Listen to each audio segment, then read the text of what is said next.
On yesterday's podcast, we looked at reasons for optimism coming out of the Bears' win over the Commanders and why they might be able to keep some of that success rolling. Today, I want to take the other approach and look at why tough times may still be ahead. You are Locked On Bears, your daily Chicago Bears podcast. Part of the Locked On Podcast Network, your team every day.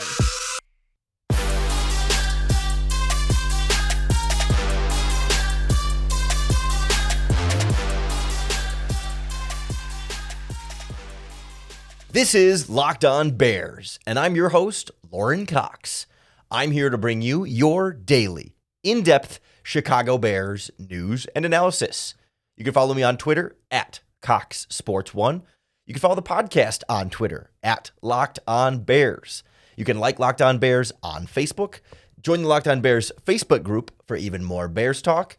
And make sure you hit that subscribe button on the Locked On Bears YouTube channel to keep up with all of our video podcasts as well. Thanks for making Locked On Bears your first listen today. We're part of the Locked On Podcast Network, your team every day.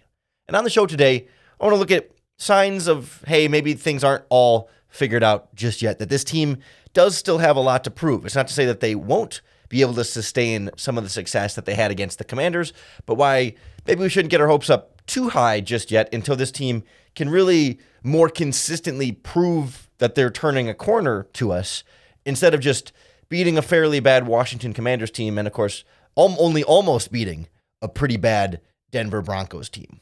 I want to start with the offense and an interesting thing where it's a good problem to have that DJ Moore has been so good, but really I want to look beyond that. The Bears offense has been a little bit DJ Moore focused, and eventually teams might start to clamp down on that, and somebody else is going to have to step up, and the offense is going to have to find other ways to be successful besides 100-plus yard games from DJ Moore.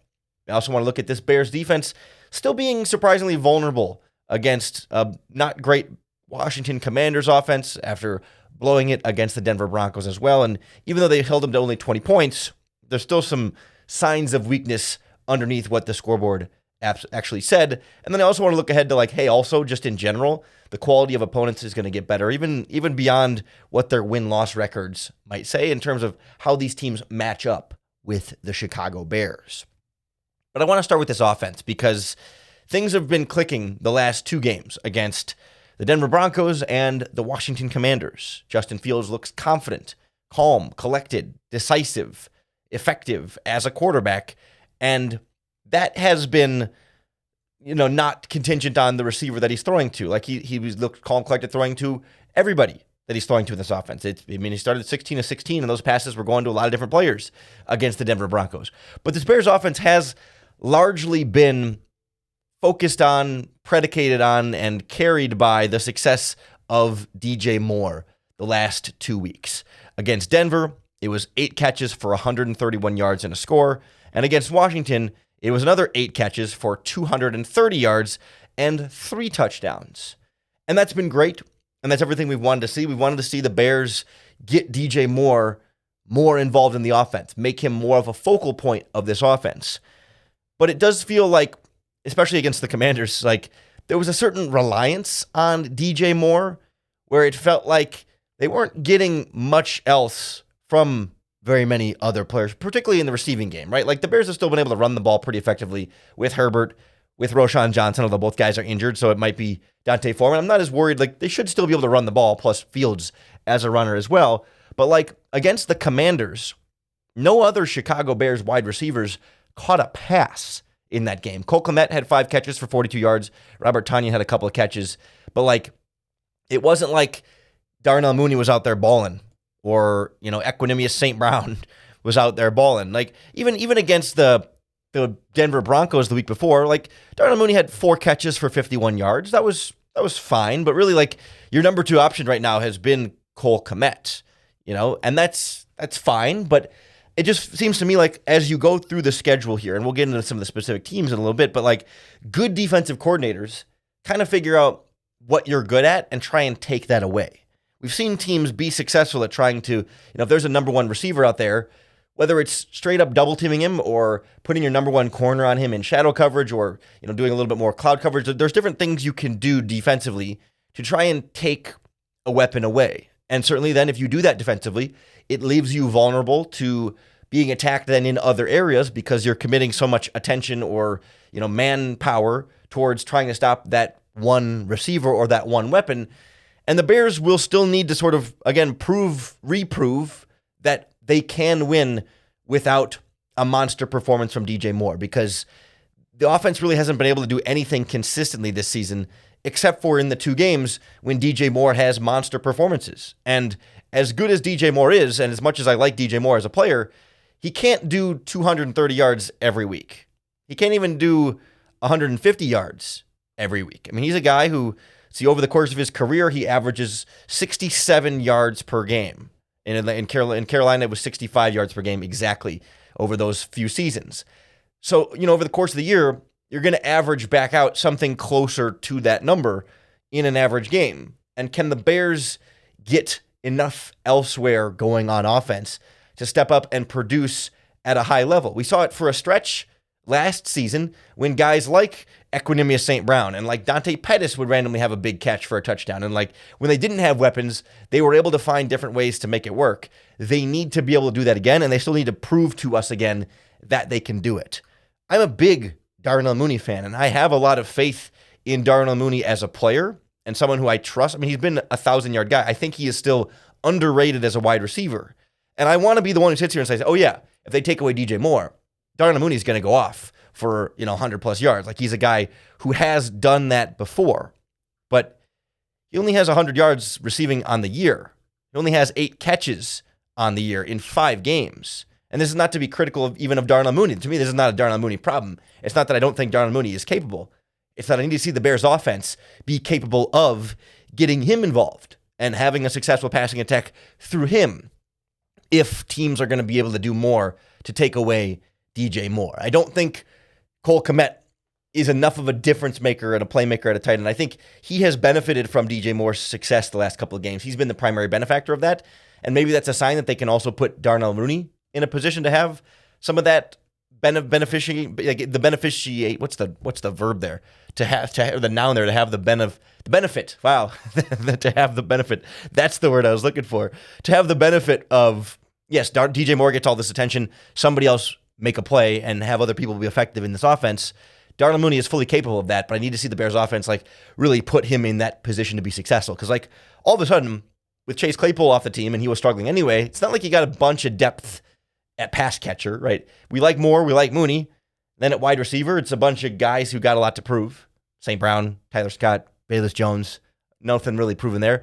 At tight end, we kind of know what Cole Kmet is and isn't at this point. He's not like a difference maker per se, but a guy who's going to be in the right place at the right time and can catch it and, is big body, sure. But, you don't have dynamic game changers at tight end exactly right now either. So the Bears have to sort of still prove that, hey, if teams start to take away DJ Moore a little bit more, can this offense still be as effective at a high level as the quality of opponent goes up in that conversation? Same thing is going to be a problem with this defense too, where if they start to take away DJ Moore and your defense starts giving up more than 20 points, that becomes yet another challenge. And so I want to look at where this defense still felt vulnerable, even in the win against the Commanders, and certainly in the fourth quarter blowout, or the fourth quarter blow up and collapse against the Denver Broncos, next on Locked On Bears. The Locked On Bears podcast is brought to you by our friends at eBay Motors. Our partners at eBay Motors have teamed up with Locked On fantasy football host Vinny Iyer to bring you some of the best fantasy football picks each week all season long. Whether you're preparing for a daily draft or just scouting the waiver wire, every week, Vinny's going to provide you with players that are guaranteed to fit on your roster. So let's see who Vinny's picked out for us on this week's eBay's Guaranteed Fit Fantasy Picks of the Week. We've seen firsthand Baker Mayfield be, to the surprise of many people, a borderline fantasy football QB1 while enjoying one of his most efficient seasons as a passer. Coming off of a Buccaneers bye week this past weekend, he should be back into a spot to need to pass for some higher volume in a matchup with Jared Goff and the red-hot Detroit Lions at home. Mayfield's been locked on to a variety of receivers, and the Lions can sometimes struggle to target struggled to cover one of their top targets, Chris Godwin, as well as tight end Cade Otton. The Buccaneers might not be able to run that much on Detroit either, so there should be plenty of passing opportunities for Baker Mayfield on your fantasy team. Vinny Iyer from Locked On Fantasy Football is going to help you win your fantasy championship. And eBay Motors knows that a championship team is about each player being a perfect fit. The same thing is true for your vehicle. eBay Motors has over 122 million parts to make sure that your vehicle stays running smoothly. Brake kits, LED headlights, roof racks, bumpers, whatever your car needs, eBay Motors has it. And the best part is with eBay's Guaranteed Fit, it's guaranteed to fit your ride the first time, every time, or you get your money back. Plus, at these prices, you're going to be pretty happy with those too. So keep your vehicle running at its absolute best. Get the right pieces for your championship ride at ebaymotors.com. eBay Guaranteed Fit only available to U.S. customers. Eligible items only. Exclusions apply. The Chicago Bears defense certainly made progress against the Washington Commanders, and we went through a lot of that progress on yesterday's podcast. Again, sort of alternating yesterday was the optimistic pro, today's more the con and I don't even want to say pessimistic. I never want to be pessimistic specifically in the podcast, but maybe more realistic. I don't know. Today's podcast is more like, hey, let's avoid future pain by not getting our hopes up unrealistically too far in the future, right? Like, let's cautiously proceed forward and ask some real questions about the deficiencies that this team still has, including against the Washington Commanders defensively, where, again, you give up 20 points against an opponent, you should generally be able to expect your offense to outscore an opponent if you only hold them to 20. So to that sense, the Bears defense, quote unquote, did enough, did its job, sorta, but it was not what I would call an overall, objectively strong defensive performance. It was strong for what we've seen from the Bears, but that's sort of relative. And they still gave up almost 400 yards passing to Sam Howell. And I don't think Sam Howell is great. I think he's had some nice flashes this season, but it's not like a high-flying, high-powered offense this season that, you were super worried about absolutely lighting you up because they've just been so good. They did get some run going against the Philadelphia Eagles the week before, but also 2 weeks before that against the Bills, and they only put up 3 points. I mean, they have had their stretches of up and down and up and down. They had a bunch of turnovers in that game as well. They're an inconsistent offense. They have some ceiling there and they have some potential, but they've been inconsistent. And the Bears more have been consistently lower end in that regard. Even in the second half of this game against the Commanders, I think we all started to get some of that uneasy stomach churning deja vu feeling that we had against the Denver Broncos the week before, where it's they open up the coming out of the halftime, the Commanders get the ball to start the second half, drive down fairly easily with a couple of big passing plays for a 2-yard touchdown pass to Logan Thomas, and then a 2-point conversion after that, and all of a sudden it's 27-11. The Bears end up punting on their next drive, and outside of a fumble on the second drive of the second half, that was the only time the Bears offense fully stopped the Commanders. They got a field goal on the next drive, touchdown on the next drive. Then I guess they missed a field goal on the drive after that, which still got them into field goal range, drove almost 60 yards to get into field goal range. They were not, the Bears weren't exactly making it hard on the Commanders throughout the portion of that game. They got a couple key sacks and key turnovers, and that was progress, right? It's not to say there hasn't been progress from this Bears defense, but all of this is happening against a Commanders offense that just isn't really all that great. They don't have, a bevy of great weapons to really challenge your back end. Of course, we all like Terry McLaurin, and Jahan Dotton's been okay, but it's not like it's been a consistent high-flying offense when you got guys like Byron Pringle and Jamison Crowder out there. Their tight end group is okay. They abandoned the running game completely in this game, so the Bears didn't even have to focus on stopping the run. They could just sit back and pin their ears back and get after the quarterback there too. It was not a very pretty sight from an offense that they were going against in that game. It was just not super well coached and not super effective in terms of what's otherwise fairly simple from the Bears on the back end. In that game, it was almost all cover 2 and cover 3. They were blitzing a little bit more from some of their cover 3 looks, but for the most part, it's not like Matt Eberflus got crazy in terms of coverage variability just yet. He still likes to stick to some of his base stuff. And, they're going to start playing offensive lines that are a little better The Commanders were particularly vulnerable on the interior there. Their center, Nick Gates, got bullied by Andrew Billings, at times Justin Jones, but more like DeMarcus Walker a few times, and the rookie Jervon Dexter had a really big game. We broke down the all-22 of that game exclusively for members of the Locked On Bears subtext group. If you want to join that, link in the description there. So, I think that helped too. Plus, Matt Eberflus might not blitz that much every single week. He's not going to all of a sudden become a big-time blitzing coach just like that. And we've seen, if you're already feeling shaky against the Commanders and you're already feeling shaky, you're seeing them be shaky in the second half against the Denver Broncos, two offenses that haven't done a ton consistently this season. How does that go when the offenses you're going against have better quarterbacks, better weapons, better coaching? As we look, a little bit later on ahead in the schedule, there's some good offenses that the Bears are going to have to deal with. And this Bears defense, while they're getting healthier and are showing signs of progress, it is far from a particularly fixed defense. They need to really do it for 4 quarters. The first half against the Commanders, we saw a lot of good stuff there. They weren't getting, totally run over too easily. They were making the Commanders earn their yards. And then in the second half, I think the Bears just defensively don't adjust enough, and they start to figure out the main kind of coverage plan that the Bears are doing in that game. And then even guys like Sam Howell can still pass for almost 400 yards in spite of not scoring enough, and of course turning the ball over a couple times certainly doesn't help there. But things were still a little bit too easy for this Commanders offense in that game. And we've seen, again, Russell Wilson have some of that success. Of course, Patrick Mahomes, Baker Mayfield, even Jordan Love. We've seen Jordan Love fall off since week 1, but it was too easy for him in week 1. And it's not like this Bears defense has really changed a ton. If anything, they are getting healthier, and that's a good sign that things can start to improve, and maybe they get a little bit more confidence as they settle into this defense. Again, it's not like they're going to be terrible and there's no hope or anything like that, but still going to have pass rush concerns. It's still the same pass rush. Still need to be able to get consistent pressure on the quarterback.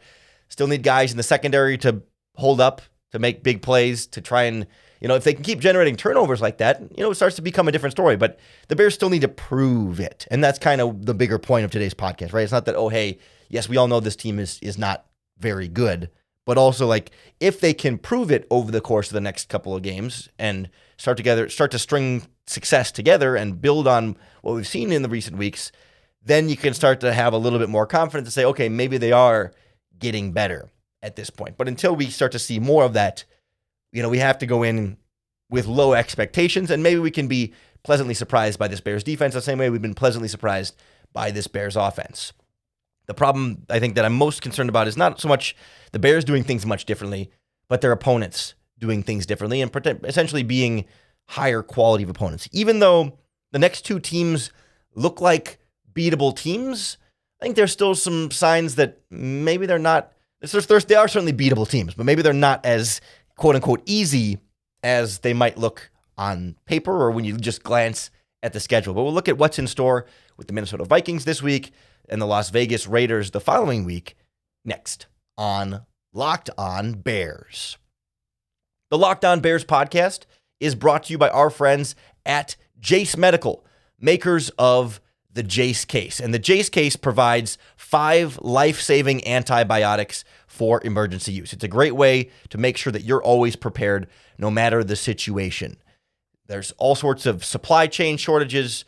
There's certainly a reliance on foreign producers to get some of these antibiotics, and people have seen in recent months there's shortages and you're not able to get the medication that you might need when you're sick and you need it the most, and when you're feeling like, man, I don't want to have to go through the appointments and go to the pharmacy and go through everything to sort of just to get the medication that you want when you're already feeling sick.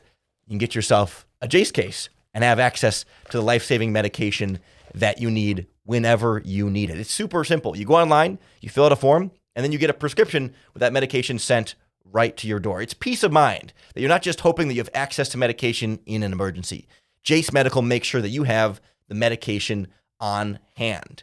It's simple. They handle everything, and they've got board-certified doctors always there to make sure that everything is running smoothly with ongoing consultation and care. So don't get caught unprepared.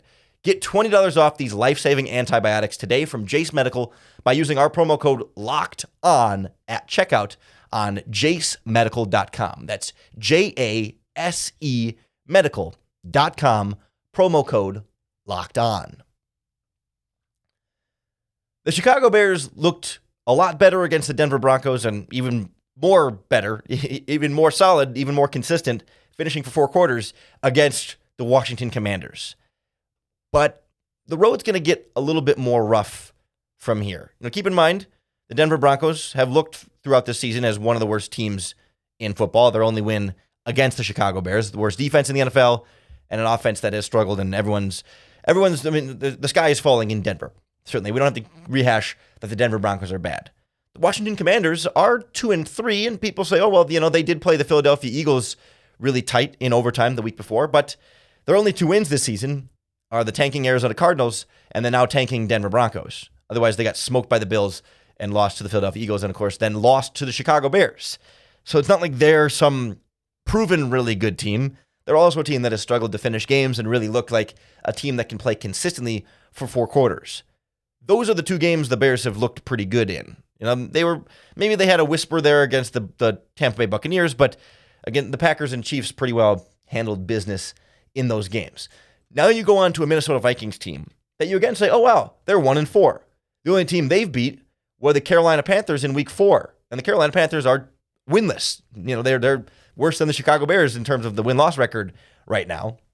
So the Minnesota Vikings must not be any good. So the Bears should be able to cruise through that game, right? And right after that, you get a Las Vegas Raiders team that we've seen be pretty bad during stretch of the season. They lost to a bad Steelers team. Certainly, they barely beat the Denver Broncos in week 1. Like, they're unimpressive too. So now, can you start to string together like maybe the first back-to-back wins in the Matt Eberflus era? Dare I say 3 wins in a row? And I say, well, maybe. Yes, these are beatable teams. These are much easier opponents for sure than the Kansas City Chiefs, probably than the Tampa Bay Buccaneers, although the Vikings and Buccaneers played pretty close there throughout that game, although still the Buccaneers won that game, and certainly than the Green Bay Packers. But I'm not as convinced that the 1-4 Minnesota Vikings are terrible. The big X factor here is that Justin Jefferson is now on injured reserve, and that might be enough to really sway this game into the Chicago Bears' favor. When you take away the best wide receiver in the NFL, maybe second best, top 3 at, you can debate Tyreek Hill or whatever, but one of the best wide receivers in the NFL and a future Hall of Famer in Justin Jefferson, that's a really big hit to the Minnesota Vikings, for sure. And the Bears should, in theory, still be able to win this game. The point I want to make is that I don't think they're as bad as their 1-4 record suggests. Look at the 4 teams that they've lost to this season. The Kansas City Chiefs this past week, who they played relatively close, 27-20.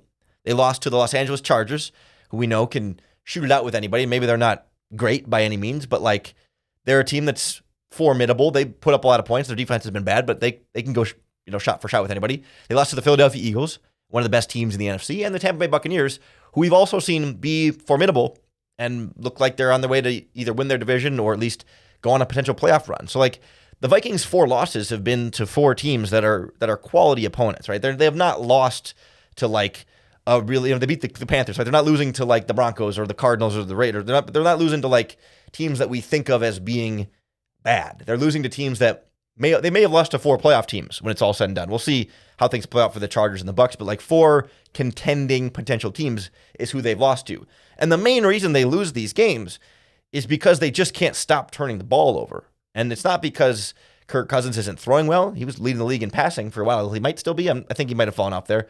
They're running okay with Alexander Mattison and Cam Akers. I don't think they're a great rushing team by any means, but it's but they've been efficient. They just haven't been running the ball a ton, but they're still offense that's moving the ball pretty well. Defensively, under Brian Flores, they blitz like crazy. The Bears have had some trouble against some of those blitzing defenses in the Buccaneers and the Chiefs this season. And they still have some talent on that side of the ball. Again, I'm not trying to hype up the Vikings and say they're some great team by any means. They are not. They're tied with the Bears for last in the NFC North. I guess 3rd in the NFC North right now. They are. This is not a great Vikings team by any means, but they're not the Bears are going to roll right over them the way they did the Commanders. I don't think the Vikings are as bad as the Broncos and the Commanders. Eventually, the Vikings have to stop turning over the ball. It might not be this week. I mean, Kirk Cousins has fumbled 5 times. They fumbled 10 times as a team, plus 4 interceptions. They've had some really bad turnover luck, and that might not stop just yet, but it will eventually. And I think they will start to look a little bit more competent as the season goes on. And maybe I think they're looking at the Chicago Bears as a get-right game, much like they looked at the Carolina Panthers 2 weeks ago as a get-right game. They haven't lost by more than, I'm doing the quick math, more than 7 points in a game this season. So it's not like they're getting, every single game they've been close in against really good opponents. And so like a team that's 1-4 but been close against some really good teams versus a Bears team that's 1-4 that's been smoked by a number of teams and blew it against the Broncos. You know what I mean? Like that's where I start to say, like, let's slow the roll here on assuming that the Bears are just going to be able to keep this going and absolutely roll through the Minnesota Vikings. They might still beat the Minnesota Vikings. They might still have back-to-back wins here. The Vikings might fumble it 3 more times and throw a pick, and that's all the Bears need. I mean, if the Vikings turn it over that much, the Bears can absolutely win this game, especially without Justin Jefferson. Like, when we do our crossover Thursday podcast tomorrow with Luke, I might still predict the Bears win this game. I need to do a little bit more digging for sure before I'm ready to give it an official Locked On Bears prediction. But like, it's a very winnable game for sure. They might still win that game, but it's not going to be as easy as I think you might think when, it's Jefferson's out and they're 1-4. Oh, disregard the Vikings. We'll get the full scoop on tomorrow's crossover Thursday podcast. Maybe they beat the Vikings and they go into the Raiders game too. And it's like, whoa, maybe they can string together another win here against a bad Raiders team. We know the Raiders with Josh McDaniels, and they're not super well coached there. They make a ton of mistakes. And Jimmy Garoppolo doesn't scare you. And the running game with Josh Jacobs, he's averaging 2.9 yards per carry this season. And it's pretty much just Devontae Adams. And they don't have a ton of other weapons, and their defense is vulnerable too. But like, at the same time, this Raiders team did just beat the Green Bay Packers on Monday Night Football. Again, I'm not trying to hype up the Raiders as being a good team, but the Bears got smoked by the Packers. And the Bears are playing a team that beat the Packers, that smoked the Bears. So like, sort of through the parody transitive property here, like, the Bears shouldn't go into Las Vegas thinking that they're all high and mighty when they lost to a team that the Raiders beat. Actually, the Raiders also beat the Broncos. You know what I mean? Like, the Bears have lost to 2 teams. The Bears have lost to both teams that the Las Vegas Raiders have beaten. So like, it's not like the Bears can go in there and feel like high and mighty all of a sudden. Maybe if you beat the Vikings, you're 2 wins in a row, maybe you can start to feel a little more high and mighty. But the Raiders have the Patriots this week as well and should, in theory, win that game in the Josh McDaniels revenge game against a bad Patriots team. And the Raiders will be 3-3 going up against a Bears team that'll either be 2-4 or 1-5. So like, and it's hard to go in and be like confident that the Bears are going to roll over that team too, right? And then it gets real tough with the Chargers. They're a good offense. And then the Saints after that for the Bears. So just pumping the brakes a little bit on, you won one game. That's great. We celebrated it during the start of the week and yesterday too, and why things are positive. And I want to make sure there's space for that. I also want to make sure that we don't get too carried away. We pump the brakes a little bit and go in with like a realistic approach of like, yes, the Bears could win their next 2 games and have a 3-game winning streak. They could also revert back to the team that went 0-4 to start the season and start losing again because they still need to prove to us that they can sustain success. Again, yesterday was about how to sustain the success. Today is like, hey, let's pump the brakes a little bit. Tomorrow, Luke Braun from Locked On Vikings will join us to get the scoop on what's going on with the Vikings without Justin Jefferson this week, how beatable they could be then without that number 1 wide receiver. So make sure you come on back for that podcast tomorrow and hit that subscribe button on YouTube or wherever you listen to podcasts, because that's going to be the best way to keep up with all of our daily, in-depth Chicago Bears news and analysis. Thanks for making Locked On Bears your first listen today. We're part of the Locked On Podcast Network, your team every day. And we especially appreciate our everydayers that tune in 5 days a week to get your daily Bears fix. Come back tomorrow for Crossover Thursday. Game plan for victory on Friday. We'll recap the Vikings game on Monday. And you got to come back every day for your next opportunity to bear down.